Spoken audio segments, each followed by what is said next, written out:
नमस्कार, मी श्वेता. तुम्ही पाहताय न्यूज 18 लोकमत. नमस्ते महाराष्ट्रामध्ये तुमचं स्वागत. या बुलेटिनमध्ये आपण राज्यातल्या कोरोना स्थितीचा आढावा घेणार आहोत. राज्यामध्ये गेल्या काही दिवसांपासून रुग्णसंख्या ही सलग 8,000च्या जवळच येत असल्यानं चिंता व्यक्त करण्यात येते. कारण या आठवड्यामध्ये बहुतेक वेळा 8,000च्या वर नव्या कोरोनाबाधितांची नोंद प्रत्येक दिवसाला होतीये. तर ऍक्टिव्ह रुग्णांची संख्या सुद्धा 1.25 लाखांवर स्थिर झाली आहे. त्यामुळे वाढती रुग्णसंख्या ही चिंता म्हणून समोर येते. राज्यामध्ये गेल्या 24 तासात 8,296 नव्या कोरोनाबाधित रुग्णांची नोंद झाली आहे. तर 179 जणांचा कोरोनामुळे मृत्यू झालाय. वाढती रुग्णसंख्या आणि दुसरी लाट तसंच संभाव्य तिसरी लाट या सगळ्यामुळे लोकांनी नियमांचं पालन करण्याचं आवाहन दिवसेंदिवस करण्यात येतंय. पण तरीही नियम न पाळल्यानं निर्बंध पुन्हा कडक करण्याची वेळ येते. त्यामुळे कोरोना स्थितीवर नियंत्रण आणण्यासाठी लोकांनी पुन्हा नियमांचं पालन करण्याचं आवाहन केलं जात आहे. काही ठिकाणी तर कोरोनाचा पूर्णपणे विसरच नागरिकांना पडलेला दिसतो. मास्क घातलं जात नाही किंवा सोशल डिस्टन्सिंग पाळलं जात नाही. हे सगळे नियम धाब्यावर बसवून सर्रास लोक बाजारामध्ये फिरताना दिसतात. मात्र रुग्णसंख्या काही केल्या कमी होत नाहीये.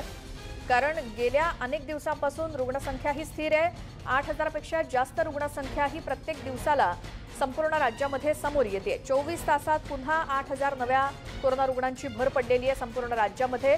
तर गेल्या 24 तासात 179 जणांचा मृत्यू झालाय. ही आकडेवारी आहे. जर राज्यातली कोरोना आकडेवारी 10 जुलैपासून जर पाहिली तर 8,296, मग 9 जुलैला 8,992, मग 8 जुलै रोजी 9,114 इतकी एका दिवसातली आकडेवारी होती. त्यानंतर 5, 6 आणि 7 जुलैला सुद्धा 8 ते 9 हजारापर्यंत एका दिवसातली कोरोना रुग्णसंख्या होती. त्यामुळे रुग्णसंख्या ही कमी होताना दिसत नाहीये, तर रुग्णसंख्या स्थिर दिसते 8 ते 9 हजार.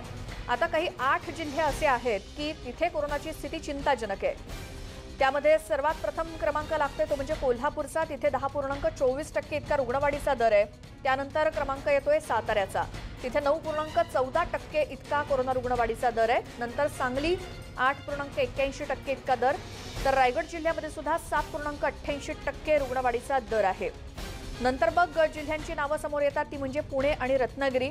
तिथे 7.68 आणि 7.29% इतका कोरोना रुग्णवाढीचा दर आहे. या 8 जिल्ह्यांमध्ये सिंधुदुर्ग आणि पालघर हे देखील जिल्हे आहेत. तिथे देखील 6.55% आणि 5.26% इतका रुग्णवाढीचा दर आहे. राज्यामध्ये फक्त 8 जिल्ह्यांची स्थिती ही चिंताजनक आहे. त्याची आपण यादी पाहिली. कुठे किती दर आहे रुग्णवाढीचा. पुण्यातली जर कोरोना आकडेवारी पाहिली तर 6, 7 आणि 8 जुलैला 200 ते 400 इतके रुग्ण एका दिवसामध्ये समोर येत आहेत. त्यानंतर 4, 5 आणि 6 जुलैला कधी 316, कधी 150 तर कधी 268 असे आकडे एका दिवसातले आहेत पुणे जिल्ह्यातले. आणि मुंबईतली जर कोरोना आकडेवारी पाहिली तर 7 जुलैला एका दिवसात 664 रुग्ण सापडले होते. 8 जुलैला 540 सापडले होते आणि 9 जुलैला 504 इतके कोरोना रुग्ण एका दिवसात मुंबईमध्ये सापडले होते. आणि 4 जुलै रोजी 548, 5 जुलैला 479 आणि 6 जुलैला 453 म्हणजे 400 ते 500च्या घरात रुग्ण 4 ते 6 जुलै दरम्यान मुंबईमध्ये एका दिवसाला सापडले होते.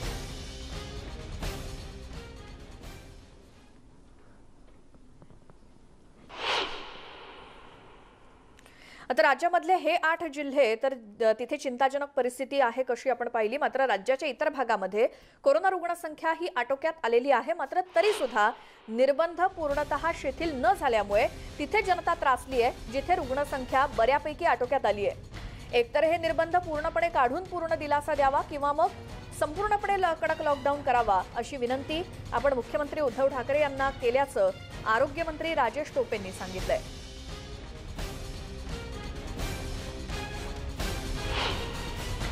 निर्बंधाच्या बाबतीत आत्ताच माननीय मुख्यमंत्र्यांबरोबर झालेल्या आमच्या ज्या काही VC आहे सर्व प्रशासनाच्या बरोबर सर्व कलेक्टर्स कमिशनर सगळे असतात त्या VCमध्ये मी स्वतः हा मुद्दा अतिशय प्रकर्षाने मांडला की एकतर निर्बंध व्यवस्थित कडक ठेवले पाहिजेत, नाहीतर मग आपल्याला सूटच दिली पाहिजे. मग यांना अशा पद्धतीनं आपण हे करणंही योग्य नाही राहणार आणि ती माननीय मुख्यमंत्र्यांनाही मान्य आहे. त्यामुळे प्रश्न एवढाच आहे आता की आपल्याला जे समाजाच्या हिताचं आहे, राज्याच्या साठी गरजेचं आहे ते निर्णय अभ्यास करून घ्यावे लागतात. या सगळ्या संदर्भातला आढावा घेऊयात. आमच्या प्रतिनिधी सुस्मिता भदाणे आपल्या सोबत जोडल्या गेल्या आहेत. सुस्मिता, संपूर्ण राज्यातल्या कोरोनाच्या स्थितीचा आढावा घेता ताजी माहिती किंवा लेटेस्ट अपडेट्स काय आहेत? खरं तर आपण ज्या पद्धतीची आकडेवारी गेले काही आठवडे बघतोय, 8,000च्याही अधिक रुग्णसंख्या ही वारंवार राज्यामध्ये पाहायला मिळते. एकूणच निर्बंधांमध्ये शिथिलता आलेली असताना लेवल 3चे नियम सगळीचकडे लागू आहेत, कारण तिसऱ्या लाटेची संभाव्य शक्यता ही सप्टेंबरपर्यंत वर्तवण्यात आलेली आहे. आणि याचमुळे कुठेतरी मुंबईकर असतील किंवा राज्यातील इतर अनेक घटक असतील, या सगळ्यांना सतर्क राहणं गरजेचं आहे. सध्या आपण राजेश टोपेंनी जे वक्तव्य केले त्याच्याविषयीचा जर विचार केला तर खरंच जर नियमांचं योग्य पद्धतीने पालन झालं नाही, सोशल डिस्टन्सिंग असेल, मास्क असणं आणि अर्थातच रुग्णसंख्या जर कमी झाली नाही तर कदाचित काही कडक पावलं नाईलाजास्त उचलण्याची वेळ सुद्धा येऊ शकते असं स्पष्ट झालेलं आहे. आणि त्यामुळे आपण जर सध्या बघितलं तर मुंबईकरांनी सुद्धा घरी राहणं वारंवार सांगितलं जातं. वीकेंड लॉकडाऊन लावण्यात आलेलं आहे मुंबईमध्ये शनिवार आणि रविवार या 2 दिवसांसाठी. सध्या मी गिरगाव चौपाटी या परिसरात आहे. इथे कायमच लोकांची गर्दी वीकेंडच्या वेळेला खास करून आपल्याला पाहायला मिळतं. अगदी काही वेळापूर्वी सुद्धा इथे काही मुलं खेळत होती, परंतु आत्ता पोलिसांनी 9 वाजले आहेत त्यामुळे लोकांना इथून हटवायला सुरुवात केलेली आहे. गर्दी इकडनं पूर्णपणे हटवण्याचं काम सुरू आहे. अगदी मरीन ड्राईव्ह परिसर असेल, वरळी वांद्रे सिलिंगवरनं बँड्रा बँडस्टँडकडे जाणारी लोक असतील किंवा वरळी सीफेसकडे जाणारी लोक असतील, अशा सगळ्यांना दूर करण्यात आलेला आहे. एकूणच हा सगळा परिसर पर्यटकांनी कायमच गजबजलेला असतो. पर्यटक असतील किंवा मुंबईकर असतील, हे कायमच अशा अनेक ठिकाणी येत असतात. आणि इथे आपण जर बघितलं तर पोलिसांकडनं गस्त घातली जाते, पोलिसांकडनं लोकांना हटवण्यात येत आहे. कारण एकच आहे की नियमांचं पालन करणं हे खूप गरजेचं आहे. दररोज आपण बघतो की मुंबईकर जे आता हळूहळू घराबाहेर पडायला लागलेले आहेत आणि त्याचाच परिणाम म्हणजे मुंबईचा एकटा आपण विचार केला तर मागच्या आठवड्याभरामध्ये 500 ते 600च्या हून अधिक रुग्ण आपल्याला पाहायला मिळालेले होते. आणि हे रुग्ण वाढणं, एकूणच पॉझिटिव्हिटी रेट आणि मॉर्टॅलिटी रेट या सगळ्या निकषांवरती येत्या काळात कदाचित आणखीन कडक निर्बंधांना आपल्याला सामोरं जावं लागणार आहे. जे नियम ब्रेक द चेनच्या अंतर्गत होते किंवा निर्बंध शिथिल करताना होते त्याच्यामध्ये लेवल 3 सगळीकडे होती. एकूणच ऑक्सिजन बेड्सची उपलब्धता, मॉर्टॅलिटी रेट आणि रुग्णवाढीचा दर या सगळ्या निकषांवरती लोकांना शिथिलता द्यावी की नाही निर्बंधांमध्ये हे ठरवण्यात येते. परंतु आत्ता कोल्हापूर असेल, सांगली असेल किंवा राज्यातील 8 जिल्हे जे समोर येतात मुख्यत्वे जिथे रुग्णवाढीचा दर हा प्रचंड पाहायला मिळतोय, अशा अनेक ठिकाणी किंवा त्या एका भागापुरता तरी काहीतरी कडक पावलं प्रशासनाकडनं उचलली जाऊ शकतात येत्या काळात हे म्हणावं लागेल. मुंबईचा विचार केला तर मुंबईमध्ये वीकेंड लॉकडाऊनला सुरुवात झालेली आहे. नागरिक त्याचं पालन करतात, प्रशासनाकडनं ही जबाबदारी म्हणजे पूर्ण केली जाते, परंतु धोका अजून टळलेला नाही. त्याच्यामुळे सतर्क राहणं आणि काळजी घेणं हे प्रशासनाबरोबर नागरिकांचं सुद्धा तितकंच महत्त्वाचं कर्तव्य आहे. बरं सुस्मिता, कालपर्यंत म्हटलं जात होतं मुंबईसाठी सोमवारपासून नियमांमध्ये काही बदल होऊ शकतात. काय तसा अंदाज आहे? काही बदल होऊ शकतात का उद्या सोमवारपासून?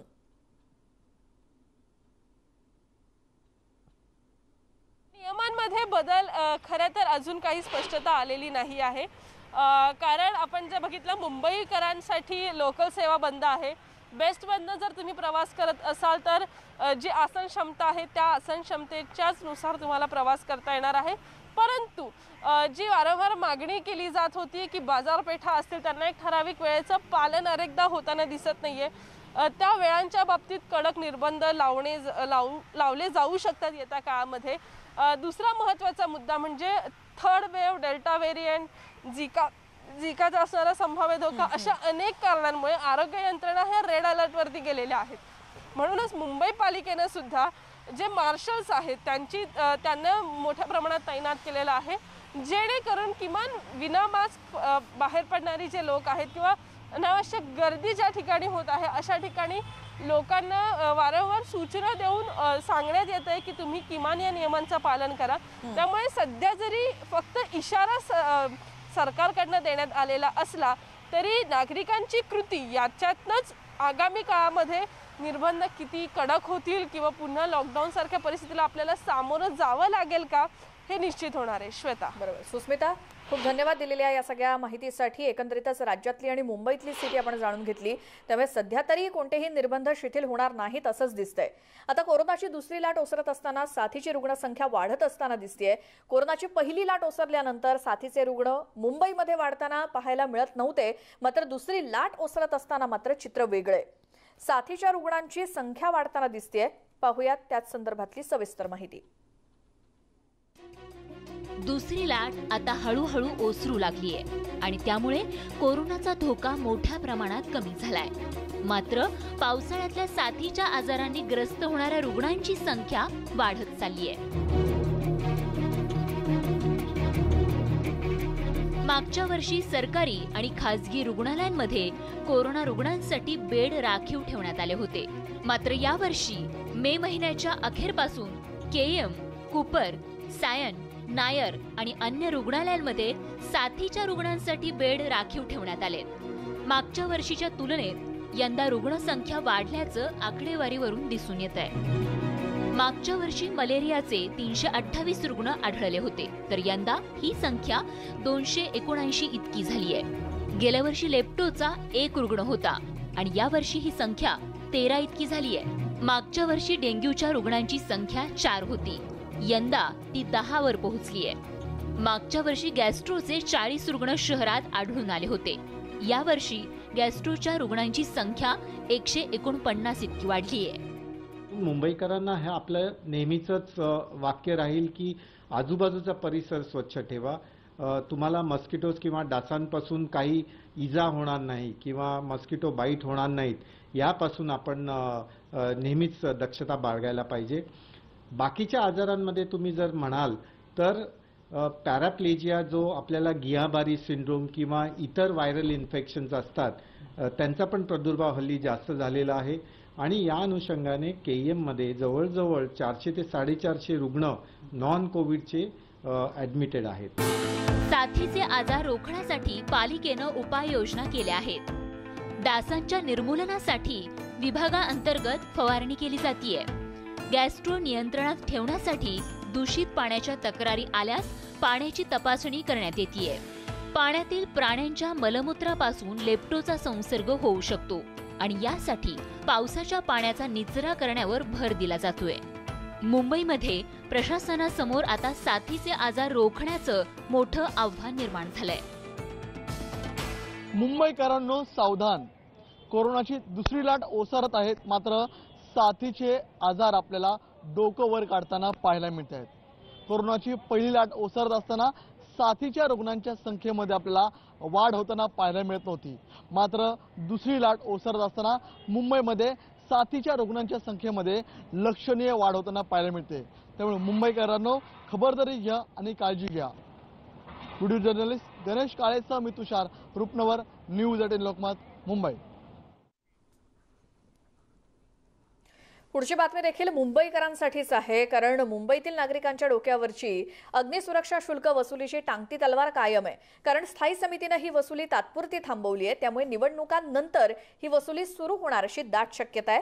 त्यामुळे अग्निसुरक्षा शुल्काबाबतीत आजचं मरण उद्यावर इतकंच काय ते नवं घडलंय आणि भाजपनं याला जोरदार विरोध केलाय। बघूयात या संदर्भातला खास रिपोर्ट।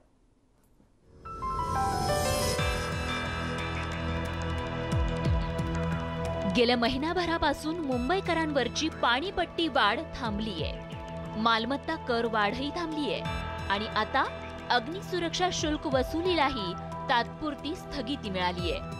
तर अग्निसुरक्षा शुल्क म्हणजे नेमकं काय आहे त्यावर एक नजर टाकूयात। नव्या इमारतींना अग्निशमन दलाकडून एनओसी आवश्यक असते। एनओसी शिवाय विकासकाला ओसी प्रमाणपत्र मिळत नाही आणि त्यासाठी अग्निशमन सेवा शुल्क भरण्याची जबाबदारी विकासकाची आहे। याबाबत महापालिकेच्या निर्णयाला राज्य शासनानं ही परवानगी दिली आहे।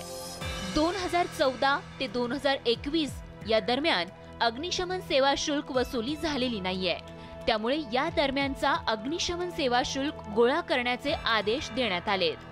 त्यामुळे आता जे शुल्क विकासकांनी भरायचं आहे ते शुल्क रहिवाशांना भरावं लागणार आहे. त्यामुळे अग्निशमन सेवा शुल्काचा रहिवाशांना भुर्दंड बसणार आहे.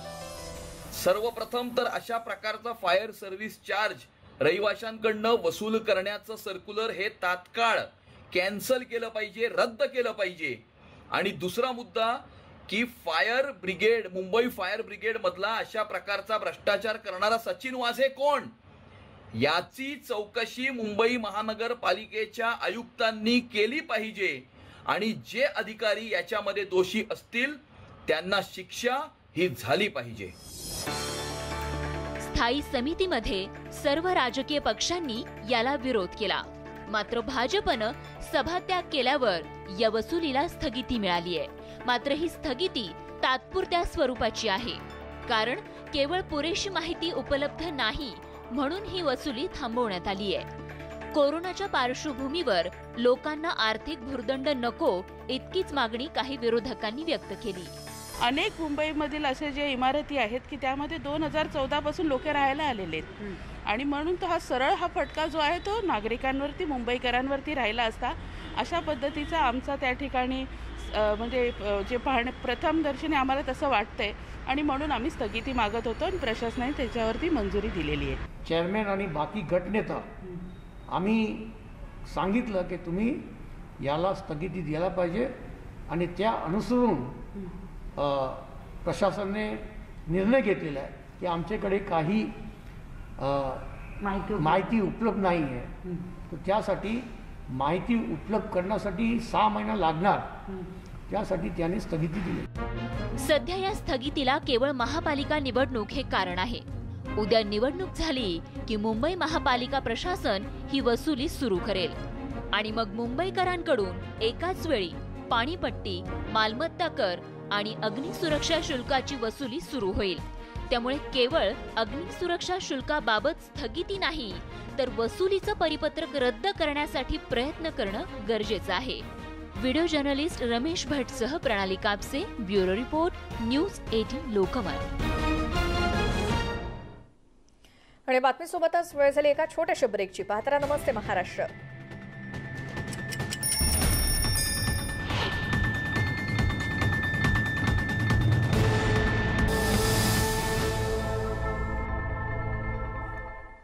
ब्रेकनंतर बुलेटिनमध्ये तुमचं स्वागत. पुन्हा कोरोना रुग्णसंख्येकडे वळूयात. पिंपरी चिंचवडमधील कोरोनाबाधितांची रुग्णसंख्या ही आटोक्यात आहे आणि मृत्यू दर सुद्धा कमी झालाय. मात्र एकूणच परिस्थिती बघता पिंपरी चिंचवड शहरातील सर्व निर्बंध अजूनही कायम आहेत, तसेच आहेत. शनिवारी आणि रविवारी अत्यावश्यक सेवा वगळता सर्व आस्थापनं बंद आहेत. तर इतर दिवशी सकाळी 7 ते दुपारी 4 वाजेपर्यंतच दुकानं उघडी ठेवण्याची परवानगी आहे. नुकत्याच झालेल्या सिरो सर्व्हेमध्ये 81% नागरिकांमध्ये अँटीबॉडीज आढळलेल्या आहेत. थेट जाऊयात. आमचे प्रतिनिधी गोविंद वाकडे पिंपरी चिंचवडमधून आपल्या सोबत जोडले गेलेत. गोविंद, पिंपरी चिंचवडमध्ये जर असं बोललं जात आहे की रुग्णसंख्या सुद्धा आटोक्यात आहे आणि मृत्यू दर सुद्धा कमी आहे, मात्र तरी देखील नागरिकांना जे कडक निर्बंध पाळावे लागत आहेत त्यावरती त्यांची काय प्रतिक्रिया आहे? अर्थातच श्वेता, खरं तर पिंपरी चिंचवडकरांसाठी ही दिलासादायक बाब आहे की इथली जी रुग्णसंख्या आहे ती आटोक्यात आलेली आहे. त्याचबरोबर मृत्यूदरही कमी झालेला आहे. मात्र एकंदरीत पुणे जिल्ह्याचा जर विचार केला तर हा जो रेशिओ आहे तो अजूनही जो आहे तो धोक्यात दिसतो. त्यामुळे प्रशासनाने असा निर्णय घेतलेला आहे की जोपर्यंत संपूर्ण नियंत्रण मिळवता येत नाही तोपर्यंत हे निर्बंध इथे कायम ठेवले जाणार आहेत. जसं की दररोज जे आहे ते 7 ते 4 वाजेपर्यंत दुकानं उघडी ठेवण्याची मुभा आहे आणि शनिवारी रविवारी पूर्णतः लॉकडाऊन असणार आहे अत्यावश्यक सेवा वगळता. जसं तू म्हणालीस की सिरो सर्वे काही दिवसापूर्वी इथे झाला. 10,000 नागरिकांची चाचणी केल्या गेली आणि त्यांच्यामध्ये अँटीबॉडीज आढळलेल्या आहेत आणि त्यावरनं असा निष्कर्ष काढला गेला की ज्या 8,500 नागरिकांमध्ये अँटीबॉडीज आढळल्या त्यावरनं असं लक्षात येते की पिंपरी चिंचवडमधील 81% नागरिकांना कोरोना होऊन गेलेला आहे आणि त्यामुळे कुठेतरी आता प्रतिकारशक्ती जी आहे ती नागरिकांमध्ये वाढलेली दिसते. मात्र प्रशासन तिसऱ्या लाटेचा विचार करताय, अजूनही सावध भूमिका घेत आहे. आत्ताची जर परिस्थिती बघितली तर पिंपरी चिंचवडमध्ये दररोज 200 रुग्ण आढळतात आणि जे कोरोनामुक्त होण्याचं प्रमाण आहे ते सुद्धा 200च्या जवळपास आहे। त्यामुळे जेवढे रुग्ण बाधित होत आहेत तेवढेच कोरोनामुक्त होत आहेत। दुसरीकडे जर बघितलं तर आत्तापर्यंत इथे 7,76,000 नागरिकांचं लसीकरणही पूर्ण झालेलं आहे। मात्र 30 लाख लोकसंख्या आहे शहराची आणि त्यामुळे लसीकरणाचा मोठा टप्पा प्रशासनाला गाठावा लागणार आहे। एकंदरीत जर विचार केला तर 2,60,000 नागरिकांना इथे कोरोना झाला आणि त्यापैकी जवळपास 6,000 नागरिकांचा आतापर्यंत इथे मृत्यू झाला। तर एकूण 2,54,000 नागरिक कोरोनामुक्त झालेले आहेत। त्यामुळे परिस्थिती जर बघितली तर नियंत्रणात आहे। मात्र पुढच्या तिसऱ्या लाटेचा विचार करता ही परिस्थिती नियंत्रणाबाहेर जाऊ नये म्हणून निर्बंध अजूनही कायम आहेत। व्यापारी मात्र मागणी करतायत की हे आता जे आस्थापना उघड्या ठेवण्याची वेळ आहे ती वाढवून द्यावी अशी। अगदी बरोबर आहे आणि नागरिक तर अपेक्षा करणारच की या निर्बंधातून आमची मुक्तता होत जर आम्ही नियम कडक पाळत असू आणि जर परिस्थिती नियंत्रणात असेल तर। मात्र सरकारला सुद्धा इतर बाबींचा विचार करणं भाग आहे, खास करून कोरोनाच्या तिसऱ्या लाटेचा। यानंतर आता पुढच्या बातमीकडे वळतोय। आता सामान्यांच्या लालपरी एसटी बसचं करंट लोकेशन हे तुम्ही घर बसल्या पाहू शकणार आहात। तुम्हाला हवी ती बस कधी निघणार आहे, सध्या कुठे पोहोचली आहे हे मोबाईलच्या एका क्लिकवरती तुम्हाला कळणार आहे। कारण राज्य परिवहन महामंडळानं आपल्या सर्व बसेसला VTSPIS GPS सिस्टम बसवलेली आहे आणि ती राज्य परिवहन महामंडळाच्या सर्व्हरला जोडली गेली आहे। त्यामुळे लालपरीनं प्रवास करणाऱ्या प्रवाशांचा प्रवास हा आणखी सुखकर होणार आहे। त्यामुळे वेळ वाया जाणार नाही एकतर प्रवाशांचा। तुम्हाला हवी असलेली एसटी बस किती वाजता कुठून निघाली आहे, सध्या तिचं करंट लोकेशन काय, कुठपर्यंत पोहोचली आहे, या सगळ्या संदर्भातली माहिती मोबाईलवरती एका क्लिकवरती मिळू शकणार आहे। या संदर्भात नागपूर विभागाचे नियंत्रक निलेश बेलसरे यांच्यासोबत बातचीत केली आमचे नागपूरचे प्रतिनिधी तुषार कोहळे यांनी। आपल्यासोबत राज्य परिवहन महामंडळाचे नागपूर विभागाचे नियंत्रक निलेश बेलसरे सर आहे। सर, एक नवीन ॲप प्रवाशांसाठी येत आहे। ज्या प्रकारे आता विमानांचं लोकेशन लोकांना करंट ट्रॅक करतं तसंच बसेसचं देखील कळणार आहे की करंट लोकेशन काय असणार आहे। नेमकं हे ॲप काय आहे, याचं फीचर कसं आहे आणि प्रवाशांना यापासून कोणत्या सुविधा मिळणार आहे? ॲक्च्युली एस टी महामंडळ प्रत्येक वेळेस जे अद्ययावत साधन सामुग्री असतं आणि अद्ययावत टेक्निक असतं त्याचा वापर करताना मागील काही वर्षापासून सातत्याने दिसत आहे। मागील 2 ते 3 वर्षापासून एस टी महामंडळाच्या ज्या बसेस मार्गावर आहेत त्या प्रवाशांना लोकेट करता याव्यात, त्याच्यामध्ये ज्या होणाऱ्या काही बाबी आहेत त्या निदर्शनास याव्यात, याकरिता VTSPIS ही एक सिस्टीम डेव्हलप करण्यात आलेली आहे। ती आता अंतिम टप्प्यात आहे आणि येणाऱ्या काही दिवसांमध्ये त्याचं लोकार्पण माननीय परिवहन मंत्री साहेब किंवा आमचे माननीय उपाध्यक्ष व व्यवस्थापकीय संचालक यांच्या हस्ते होणारच आहे। VTSPIS ही जी सिस्टीम आहे, व्हेकल ट्रॅकिंग सिस्टम आणि पॅसेंजर इन्फॉर्मेशन सिस्टम, ॲक्च्युली ज्यावेळेस आमच्या एस टी महामंडळाची बस एखाद्या स्थानकावरून आपल्या पर्टिक्युलर डेस्टिनेशनवर जाणार आहे तर त्या डेस्टिनेशनच्या मध्ये असणाऱ्या थांब्यांवर ती अपेक्षित किती वाजता येणार, ती मागच्या स्टँडवरून किती वाजता सुटली आणि तिचं नेमकं लोकेशन काय आहे हे आमच्या प्रत्येक महत्त्वाच्या बसस्टँडवर एक PIS सिस्टीम राहणार आहे, पब्लिक इन्फॉर्मेशन सिस्टम, एक डिस्प्ले बोर्ड आहे। तर या बोर्डवर त्या दिसणार आहेत। यामुळं बऱ्याच वेळा जे चौकशी करायला लोक आमच्या चौकशी कक्षात येतात तर येथे न जाता त्यांना PISच्या बोर्डवरती पण ही माहिती मिळू शकेल। इव्हन याकरिता MSRTC कम्प्युटर ॲप हे एक प्ले स्टोअरमध्ये डाउनलोड जर केलं तर या प्ले स्टोअरच्या माध्यमातून सुद्धा त्या एस टीचं लोकेशन प्रवाशांना कळू शकतं।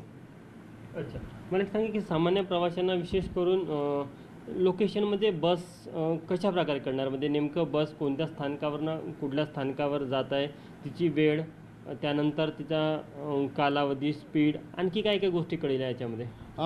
या VTS प्रणालीच्या अंतर्गत बरेचसे घटक अंतर्भूत आहेत। यामध्ये जी माहिती आम्हाला ऑफिशियली हवी असते त्यामध्ये एस टीचा नेमका स्पीड किती आहेत, एस टीचं लाईव्ह लोकेशन किती आहेत, त्याचप्रमाणे ओव्हरटेकिंग करताना स्पीड काय होती, अधिकृत थांब्यावरच ती थांबली की अनधिकृत थांब्यावर थांबली, याची सर्व माहिती ही आम्हाला ऑफिशियली कळणार आहे।